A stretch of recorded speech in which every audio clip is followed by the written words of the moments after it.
നമുക്കറിയാം ISL തന്നെ ഏറ്റവും ഹൈലൈറ്റ് ആയിട്ടുള്ള ഒരു മാച്ചാണ് ഡെർബി എന്ന് പറയുന്നത്, അതായത് മോഹൻ ബഗാൻ ഈസ്റ്റ് ബംഗാൾ ആ ഒരു മാച്ച്. സോ എന്തായാലും ഈ ഒരു മാച്ച് ഈ മാസം 11-ാം തീയതിയാണ് നടക്കാനിരുന്നത്.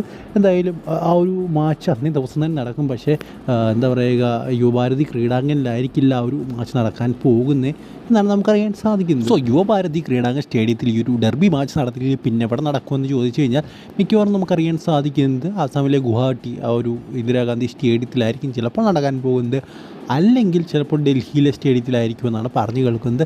എന്തായാലും ഇത് രണ്ടാമത്തെ തവണയാണ് ഈ ഒരു സ്റ്റേഡിയമായിട്ട് ബന്ധപ്പെട്ട് പ്രശ്നങ്ങൾ അവർക്കുണ്ടായിക്കൊണ്ടിരിക്കുന്നത്. എന്തായാലും ഒരു ഡെർബിയാണ്, അത് അവിടെ തന്നെ വെച്ച് കാണുമ്പോഴാണ് അതിൻ്റെ ഒരു രസമെന്ന് പറയുന്നത്. മാറ്റിക്കഴിഞ്ഞ് കഴിഞ്ഞാൽ അത്ര വലിയ എന്താ പറയുക രസം ഉണ്ടാകില്ല. എന്തായാലും കഴിഞ്ഞ പ്രാവശ്യം ഇതുപോലെയായിരുന്നു. ഇപ്രാവശ്യത്തെ പ്രശ്നം എന്ന് പറയുന്നത് എന്തോ ഫെസ്റ്റിവലുണ്ട്, അതായത് വെസ്റ്റ് ബംഗാളിൽ എന്തോ ഒരു ഫെസ്റ്റിവലുണ്ട്. സോ ആ ഒരു ഫെസ്റ്റിവലുമായിട്ട് ബന്ധപ്പെട്ട് പോലീസിനെ നമ്മുടെ സ്റ്റേഡിയത്തിലേക്ക് വിട്ടയക്കാൻ പറ്റത്തില്ല. നമുക്കറിയാം സ്റ്റേഡിയം ഡെർബി മാച്ചൊക്കെ ആകുമ്പോൾ നല്ല രീതിയിലുള്ള പ്രശ്നങ്ങൾ ഉണ്ടാകും, ഫാൻസ് തമ്മിൽ അങ്ങോട്ടും ഇങ്ങോട്ടും. സോ അവിടെ പോലീസ് ഉറപ്പായിട്ടും വേണം. സോ അതുകൊണ്ടാണ് ഈ ഒരു മാച്ച് മാറ്റി വെച്ചത്.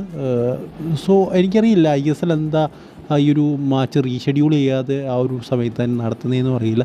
സോ എന്തായാലും ഈ ഒരു തീരുമാനത്തെക്കുറിച്ചുള്ള നിങ്ങളുടെ അഭിപ്രായം എന്തായാലും കമൻറ്റ് ബോക്സിൽ പറയുക. അടുത്ത വീട്ടിൽ കാണുന്നവരെ ഗുഡ് ബൈ.